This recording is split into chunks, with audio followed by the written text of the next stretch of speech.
All right, we're live. All right. Well, good morning, everybody. It's Friday again, Mindset Call, and I'm really glad to be here with you guys.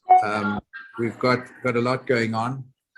So the slaughterhouse of failure is not in our destinies. We will persevere until we succeed. Og Mandino, just saying. So today, by chance, coincidence, when I was chatting with briefly with Dan yesterday about the call today, and in my mind, I had the importance of strength of character, of mindset, of personality, of character, all of these different things. And I was thinking of Dan, and he was thinking about independently mindset. Well, what a coincidence that it dovetails one into the other, because we're talking about, we're going to talk about mindset, but it dovetails in perfectly well with Dan. So Dan, I don't know if you want to start with your with what we've got on there, and then we'll go from there. Yeah, absolutely. So, yesterday Lawrence called me, and, we catch up usually Wednesday or Thursday and talk about, how we're going to approach this call on Fridays. And I happened to call him and I said, hey, let's talk a little bit about resilience. And he said, that's interesting, because I was just thinking about, your story and your story over the last 10 months, and how you've kind of carried yourself throughout all of this. And so we're kind of on the same page, and as we work together more and more, we kind of call each other occasionally, and we're thinking about the same things, which is kind of interesting. So today we wanted to spend a little bit of time talking about resilience. Everybody faces challenges and hardships in their life at times, and it's all about how we approach those challenges and those hardships, how we think about them, and how we work our way out of those hardships and challenges to be successful in whatever we're doing. So, essentially resilience is basically your ability to cope with and bounce back from stress and adversity. And hopefully, even though the experience is difficult, you're going to come out of that experience thriving. So, when we talk about being resilient, we're talking about these hardships first and foremost.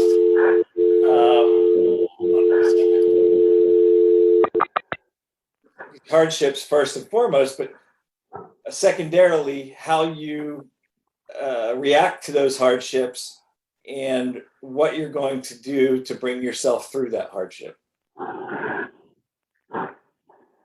Well, the thing is, when we first of all got to understand what sort of hardship we got, and how we're going to react, as you just said. But I just want to say that imagine having a life-threatening event, and that, I think, is a real hardship, because that's something that is, it's not like having any other minor thing by comparison. So I think you need to have extremely strong strength of character to be able to navigate your mind when you are surrounded by a very serious typhoon multiplied by a hurricane in your mind, which is your life-threatening event. So, thinking about Dan and what he is going through and how he has navigated this incredible storm, I think it gives us strength to be able to admire and see and to learn from Dan on his resilience, and how he's actually managed to keep his head clear despite all of the torments. Because when people give somebody piece of news like saying you've got stage 3 cancer, I mean, most people will get into a tortoise shell and say, OMG.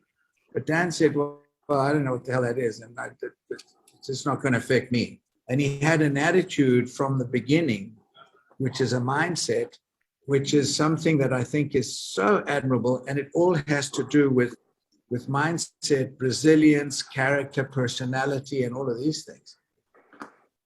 Yeah, so I haven't talked a whole lot about my health issues. Basically everybody I think on this call probably knows that I was diagnosed with cancer. But prior to being diagnosed with cancer last late November, I woke up in the middle of the night with excruciating pain and went to the emergency room and found out that I had a pretty sizable liver abscess, which they wanted to treat right away by putting a drain into my liver and draining, that bacteria and everything out of that liver abscess. And, learning afterwards that there's a mortality rate of about 30% for people that have liver abscesses. It was quite disturbing to me that, this had been my biggest health challenge in my life. I'm almost 50. I've been super healthy my entire life. And this just kind of came out of nowhere. And so when they put the drain in my liver, a lot of people have a reaction to that because you're letting all that bacteria out systemically into your body. And so I went into shock and organ failure and spent about 6 days in the ICU. I don't remember a whole lot of it. I was lucid sometimes and other times not.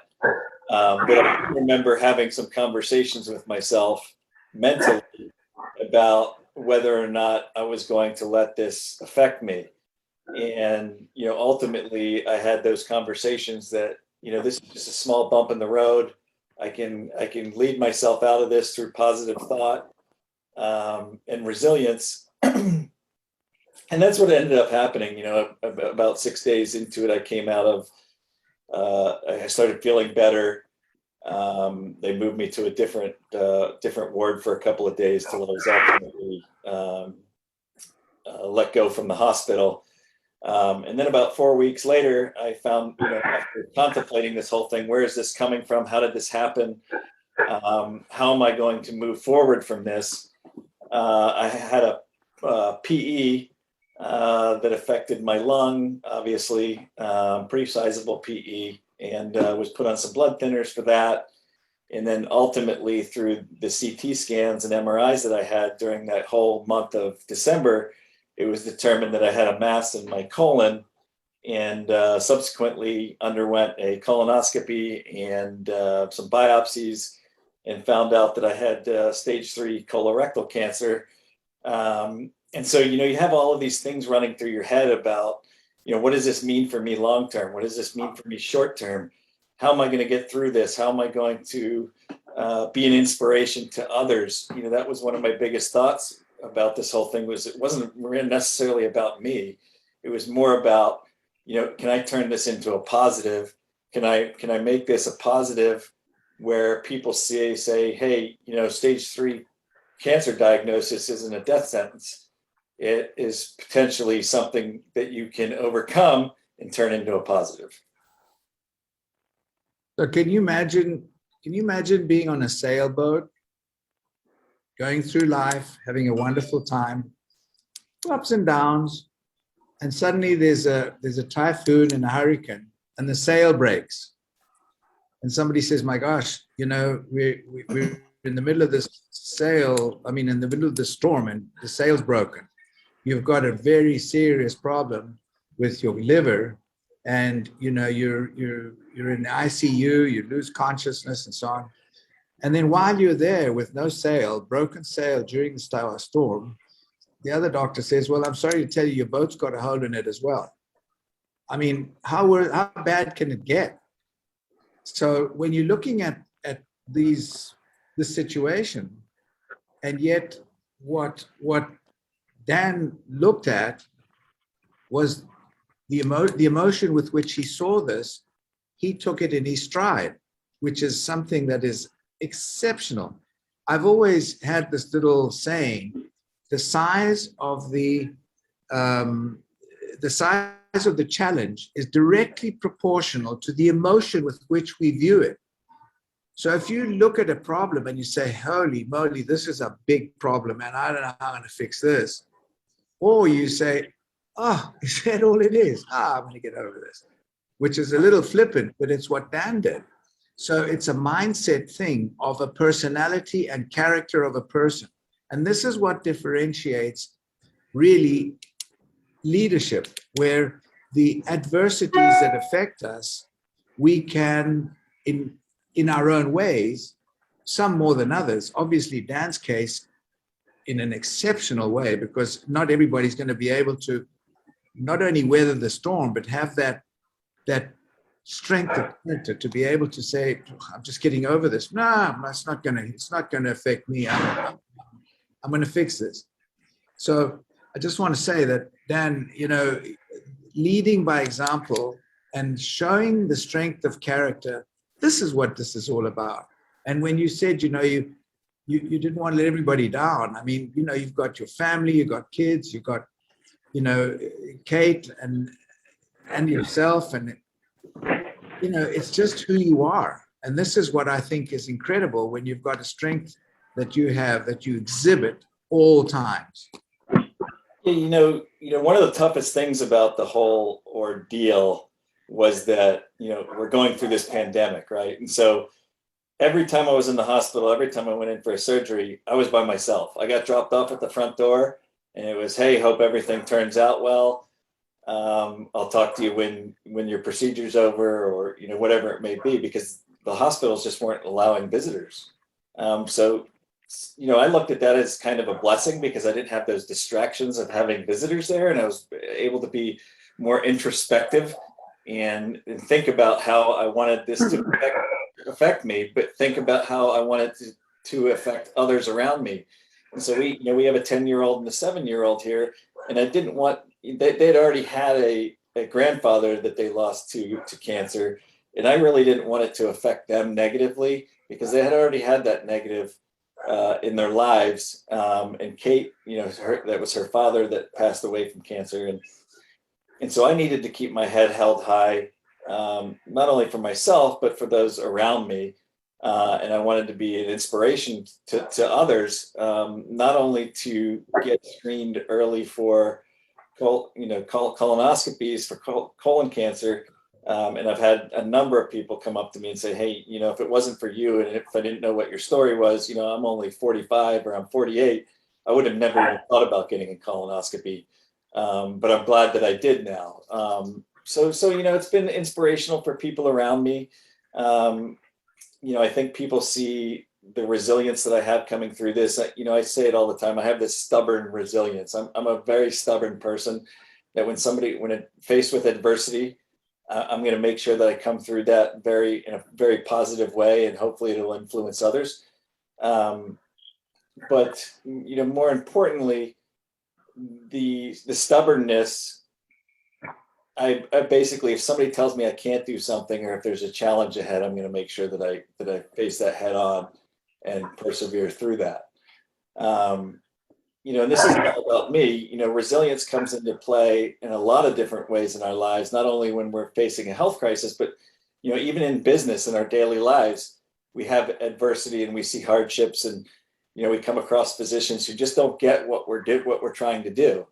They don't believe in nutrition, or you can bang your head against the wall and they're still not going to see what we're doing, right? And so that's a hardship in our business, and that's a challenge. But part of that is figuring out a way of thinking outside the box to kind of get those individuals to think differently about what we're doing. And we have all of those tools available to us to be able to do that. That's a great thing about this business. And then we have all these leaders on these calls on Fridays, and on our local team calls and things like that, where we can bounce ideas off of each other and come up with a game plan and decide how we're going to move forward and come, especially through this pandemic. It's been difficult, with our business. Luckily we've had a lot of success during that time. But we spend a lot of time talking about, hey, where is this going in the next 6 months? Where's this going in the next 12 months? And being resilient and coming through this pandemic period in our business lives more positively. So, so I was just thinking about some of the issues that are involved with resilience, and we're looking at, for example, first of all, the emotional part, where you put negative thoughts and negative things that surround us, put them aside. We don't entertain them, as it were. But it takes a lot to be able to do that, especially with, when you're in the middle of a storm. You've got your spiritual part, which is your sense of purpose. There's a sense of purpose there that is hugely important, the sense of purpose. The cognitive part, it's your sense of appraisal, of being able to say, well, I'm confronted with this, confronted with what I got. How am I going to fix it? What am I going to do about it? So there's several aspects to this.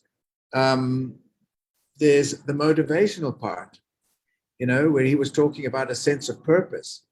So all of these things, I think, are such inspiration and actually show us how resilience, what resilience is.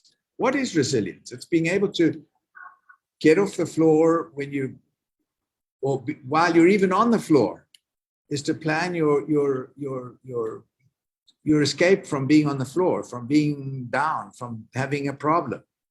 And it's from being able to muster up the courage, even though you've got so many adversities and adverse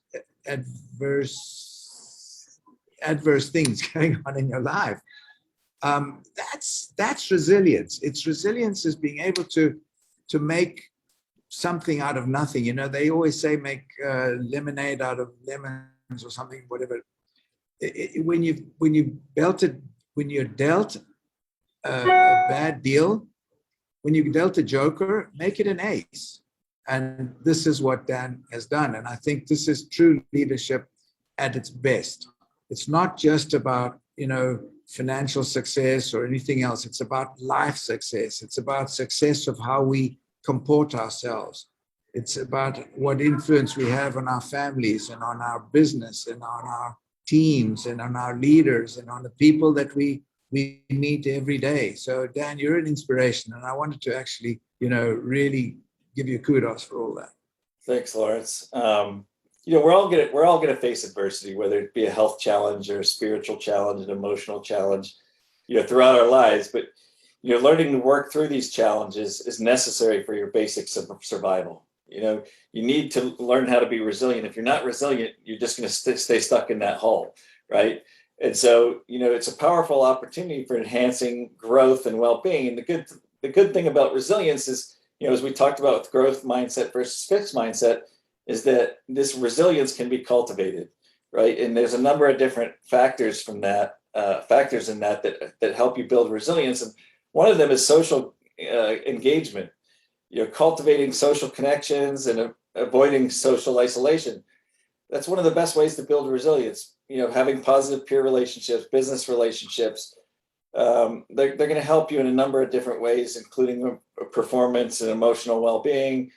So you want to find ways to connect with others, unplug and interact with others face to face, which is difficult in today's society because we're so used to texting and, not having those face to face conversations and communicating like we did, 30 years ago. And then you look at self-awareness and self-care. That's your capacity to clearly understand your own strengths, your weaknesses, your emotions, values, your natural limitations, tendencies, and motivation. So, using self-care to change your behaviors, your thoughts, and your attitudes that support your emotional well-being and physical health is very important for cultivating resilience. And then, attention and focus is also important. You need to take time out to tune out from everything that's going on in your daily life, your perceptions, that you have about things, just kind of unplugging, living in the now, living in the moment, thinking about what's happening now instead of what's happened in the past or what's going to happen in the future. And that's going to, you're basically training your mental focus through different ways. You can use meditation, you can use visualization and deep breathing exercises. That's one of the things that really brought me out of, my first health scare with the liver abscess was, even though I was kind of out of it most of the time, when I was with it, I spent a lot of time meditating and thinking about how I was going to approach this moving forward and how I was going to persevere over what was happening to me. So, you want to unplug, take a break from your phone, studying, whatever you're doing, and kind of use that time to think about how you can be more resilient. And then finding meaning is very important to resilience. If you have meaning, if you have goals, if you have things that you want to achieve, that's going to help you be more resilient in those times of adversity. And then ultimately, having that growth mindset, that's a huge part of building resilience. It's the opposite of a fixed mindset, as we talked about. When you believe that your intelligence and abilities are fixed, innate traits that you can't change, it's going to be much more difficult to be resilient because you just don't think that you can pull yourself out of a hardship or a difficult situation. There you go. So, this thing about fixed mindset and growth mindset. Fixed mindset is stagnant. We don't budge from that. We have our beliefs and we just become like mules. Whereas growth mindset, you said a really important word there, Dan, and that was cultivate. If you cultivate something, you water it, you give it some sunshine, you give it some love and so on, that little plant or that little emotion or whatever it is will grow. And whatever that is, so that the mindset is everything. So if the mindset is, if it's a growth mindset, there are no limitations to what we can achieve. And you're actually a living example of this. The odds of you getting to where you are today, had you thought about it and, looking at statistics a year and a half ago, people would have said, oh my gosh. So the growth mindset is essential, because mindset is everything and growth is what you can cultivate. And there's never stopping that. I'm 75 and I don't care. I absolutely don't care. I feel like I'm 27 because everything excites me. There's nothing that I'm dogmatic about. Nothing. I'm, susceptible to change and to learn and to grow. And all of these things have to do with the mindset. So the focus, absolutely. You mentioned focus, take time out. 100%. We're in this rat race and we get up in January, we go to bed in December, and 5 years have gone by and we say, where the hell has it gone? It's gone like in 5 minutes. And the older you get, it's like toilet paper. It just goes even more and more quickly, towards the end. So focus, hugely important. And there's one other thing that I'd like to mention. I'm also, Mike Cook is on the call, and I had a chat with him 2 days ago. Mike actually was for 2 weeks or so in a very precarious position. He was very sick too. And he didn't think he was going to, he said he didn't think he would get up in the morning when he went to bed at night, that one or couple of nights. That's how sick he was. And I'm trying to say that when we have a major adversity, like Dan has been going through for a year and a half, and like Mike did, even so briefly, but it's still very impactful because it's a life and death situation. The best thing that happens, or many good things happen from that, because it helps us grow spiritually. We become more patient, we become more empathetic, we become more aware, we become more caring. all of these things which we didn't have time to think about before because we're so busy, suddenly we are now, after our life-threatening event, oh, now we're looking at life through different eyes, and we're looking at with gratitude that we're still here. What can I do now? What can I do better? How can I improve? How can I be a better person? These are all mindset advances that are thanks to a really negative event. I mean, a serious life-threatening event. So, Dan, I know that even though we grow all the time in our lives, and Mike as well, these are things which become evident once we have something that is really serious. So, growth. I spent a lot of time, in my 25-year sales career, I was always so busy working that I wasn't really thinking about all the things that were going on around me, and I probably wasted some time that I could have spent with my mother and some of my siblings and friends and things like that, because I was so hyper focused on my career and realizing goals that I had set for myself. And through this whole event, as Lawrence said, you start thinking about those things that are really important to you. And so, one thing that I've always wanted to do with my mother is write. She brought up 10 of us on her own. My dad left when we were young, didn't provide any support, and my mom had to work 3 jobs. And one of the things that I always wanted to do was write a book about my mother and just get her take on life in general, and bringing up 10 children, and all those things that affected her life, and how positive she was throughout my entire childhood. But those are just the things that you don't think about when you're just going through daily life. And so the introspection and that self-awareness and self-care is super important to being where you want to be. And so up until 5 years ago, I hadn't really thought about a lot of these things. And then it's just been accelerated with the illness that I had, that some of these things are just much more important to me than making money and the business side of things. But I also want to give kudos to everybody on this call, because one of the things that was very important to me was being surrounded by positive people. And so I look forward to these Friday calls, because everybody on here, you're true leaders first and foremost, because you get on these calls every week and you're all leading a business of your own. But you've also had a positive impact on me by reaching out to me and sending me prayers and things along those lines. So one of the things that's really important for me is being a part of this group. There's so much positivity, and that's what I say about going out to the event in Utah is it's unlike any event that I've ever been to, because everybody is like-minded. They want to help people, they want to build a business. You're all entrepreneurs, and it's just fun to be around like-minded people like that. So this has been a big part of my therapy, is being able to partake in these calls, and with Lawrence and Jim and Kent and everybody else on this call, Jane and Monzi, it's just Michael. It's just been a fantastic opportunity for me to not only grow during this period, but to be connected with others that are like-minded.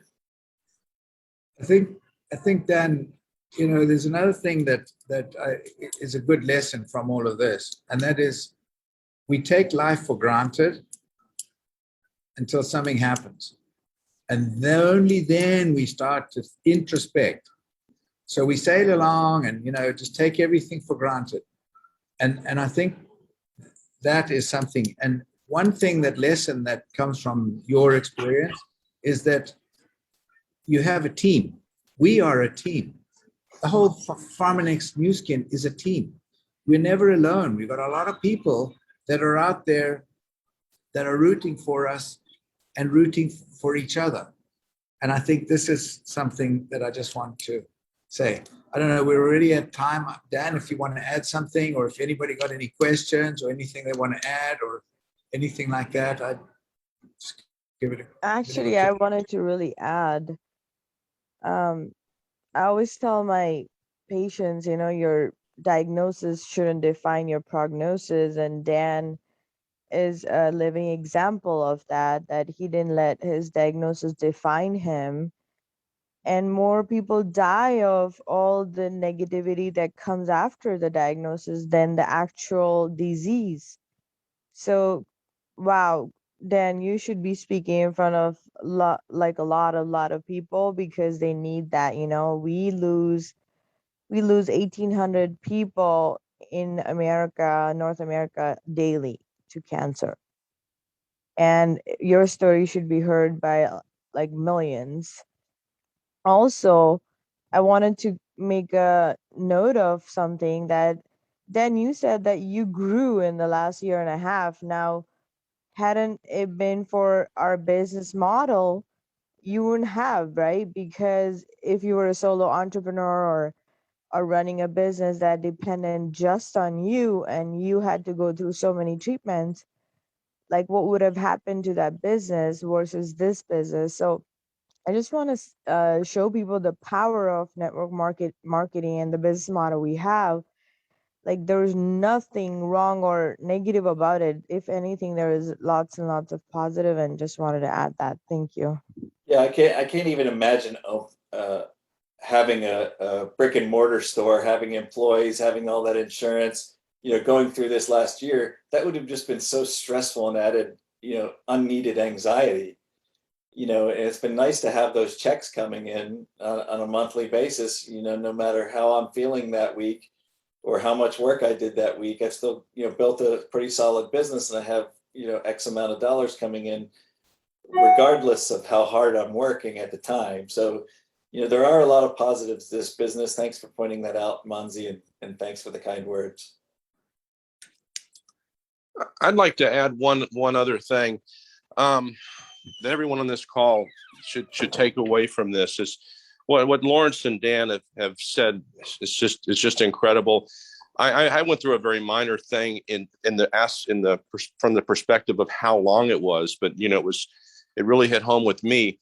But mindset, leadership on Monday, and the growth call on Wednesday that we do, these are gifts you give yourself. They will prepare you for events such as Dan, has had. And it's just incredible to watch what he's done while he's been going through this, and how his team's grown and how he's overcome these obstacles. And it really affects me a lot to think about that, especially when someone maybe is new and they've got, little excuses. It's just, come on, do yourself a favor and grow with these calls, mindset, leadership, and growth. There's no better gift you can give yourself. Once you receive that gift, you can share it with others. Dan, pleasure working with you. Thank you. Thanks, Michael. And, I finally just want to tell everybody I'm on my last cycle of chemo. I'm super excited to be done with that. I had an MRI and CAT scan this past week, and everything was clean. So the hardship's almost over, and I'm looking forward to the future with all of you. It's been a lot of fun being involved in these calls and getting to know all of you folks as well. Thank you. Just as a footnote, imagine the growth that now, when during Dan's moments of crisis there, he thought about his mom, who raised 10 kids on her own. He'd always taken it for granted. And this is something that, whoa, wait a minute, my mom's a rock star. Think about it, raising 10 kids. And that was when he's now in a moment of adversity. So I'm just saying personal growth, and it leads to positive things. In this case, writing a book about his mom. I think that's fantastic. So everybody, thank you so much for being on the call. Anybody else want to add anything? By all means, please go ahead. Hey, this is Jim.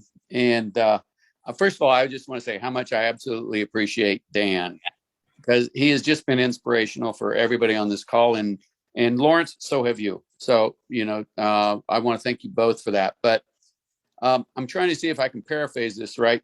Pam Vickers has always told me this is a exercise in personal development disguised as a business.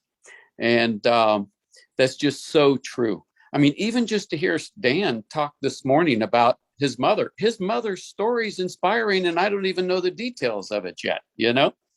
So it's going to give me a weekend with a little bit more inspiration. So I thought this was a great call today. So I thank you all. Thank you. Thanks, Jim. Awesome. Dan, as usual, God bless you. Thank you. Thanks, Jim. Thanks, Mike, for reporting as well. Thanks, everybody, for being on the call. Mansi, everybody, thank you very much. Blessings. Don't forget Monday night, Monday morning, 9:30, and Wednesday, 9:30 Eastern Time, Mansi and Ken Nelson and Scott Bennett on Monday. Blessings to everybody. Have a good weekend. Thanks, everybody. Great show, sir. Have a great show. Be safe. Thank you. Yeah. Thank you.